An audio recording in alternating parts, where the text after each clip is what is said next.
We've been all over the state. We started in Godfrey this morning, just across the river from St. Louis. We were in Bloomington with State Senator Darren LaHood, who's the Republican nominee for Congress, who likely should be the next congressman from that district. Stopped in Diamond on the way up. We're here tonight because Illinois is going to be important. March 15th, the Illinois primary, the same date that Missouri and North Carolina are having primaries. We think we can do well in each of those states. While a couple other Republicans are going to be tied up in Florida that same day, we think we can do well and actually come out with more delegates in Illinois, Missouri, and North Carolina combined. It's part of a strategy with this many great Republicans in the field. This is not just going to be wrapped up after a couple states. It's probably going to be a couple months in, if not longer, and we're ready for the long haul. We think when people hear our message, and certainly folks here in Illinois know about what we've done to the north.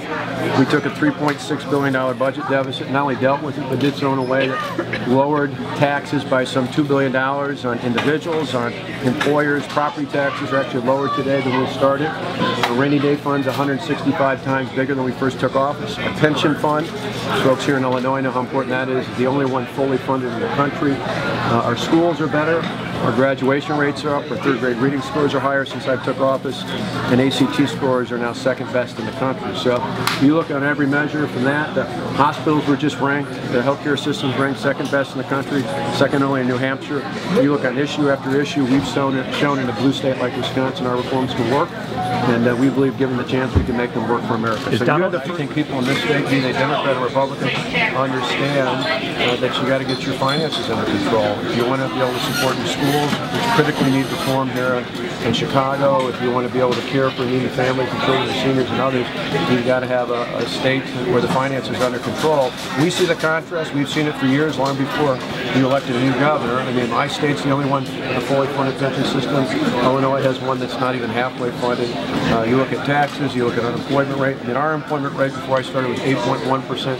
It's 4.6% today, well below the national unemployment rate. Our labor participation rate, the rate in which people are employed in our state, is about 5 points better than the national average.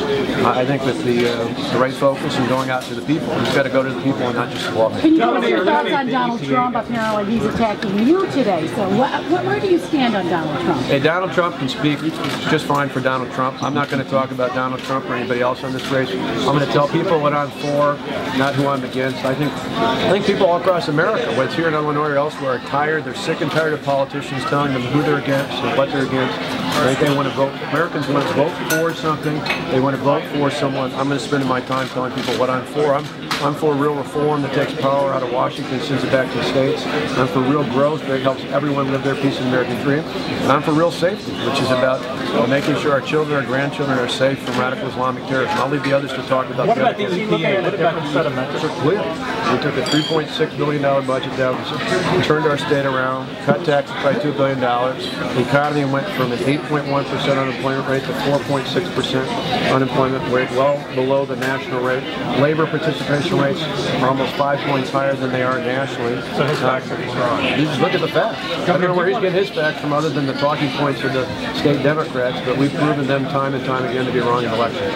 So I would take Medicaid and other social services. I'd take transportation and infrastructure. I would take education, workforce development, major portions of the federal government, send it back to the states where it's more effective, more efficient, definitely more effective. All right, y'all, that's it. No, I think in the end people want someone who's going to stand up to the big government special interests. And if you want someone who's going to take power out of the hands of the big government special interests in Washington and send it back to the hardworking people here in Illinois and in Chicago and places all across the state, I'm your guy. When 100,000 protesters couldn't stop us from doing what was the right thing, and that was really not about unions, it was about transferring power back to the hardworking people of our state. I think Americans want someone who's going to fight and win. A lot of good Republicans are in this race. A lot of them are good fighters, but they have yet to win those fights. Many others are good at winning elections, but they haven't consistently taken on the fights. I'm the only one in this race who's done both. I have fought and I've won.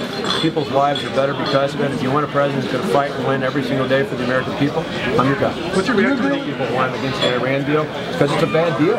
It's just flat out a bad deal, not just because of their illicit nuclear infrastructure, but because Iran is one of the premier state sponsors of terrorism. Lifting the sanctions is going to put more money back in the hands of groups that directly want to threaten Israel, whether it be in Hezbollah or with Hezbollah or Hamas, or indirectly through assistance for Assad in Syria, or through the Houthi rebels in Yemen, or even the Shiite-based militias in Iraq. That money's not going to go to help the Iranian people, sadly. I think the people of Iran desperately want to be free of the oppressive regime they see in Iran. Instead, most of this money is going to go into terrorist-related activities. As president, I will stop it. I will terminate the deal on day one. I will reinstate the congressionally authorized sanctions that have been waived by this president as part of this deal. I will seek to go to Congress to ask them to put in place even more crippling sanctions going forward. And I will start the day after the election reaching out to our allies to convince them to join with us in reinstating those sanctions.